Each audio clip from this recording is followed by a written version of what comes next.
If you use GOG and you want to turn off the game overlay, this quick tutorial will show you exactly how to do it in just a few clicks. The overlay can be useful for some people, but if it is causing performance issues, popping up when you do not want it to, or interfering with your games, turning it off is the easiest fix. Before we begin, if this video helps you out, make sure to hit the like button and subscribe for more simple tech tutorials just like this.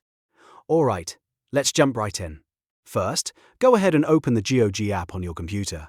Once the app is open, look toward the top left corner of the window and click the gear icon. This gear icon is where you'll find the main settings for the app, so that is the place we need to go first.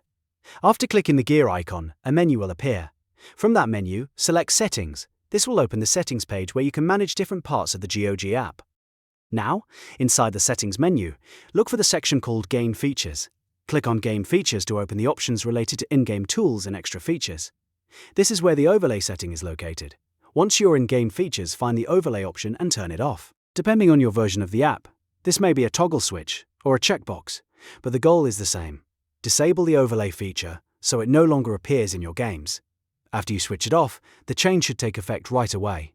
In some cases, you may want to close and reopen the app or restart your game just to make sure the setting applies properly. And that is it. You have successfully turned off the GOG game overlay. This is a simple change, but it can make a big difference if you want a cleaner gaming experience or fewer background interruptions. If this tutorial helped, please give it a thumbs up and subscribe for more easy software guides, tips, and quick fixes. Thanks for watching, and I'll see you in the next one.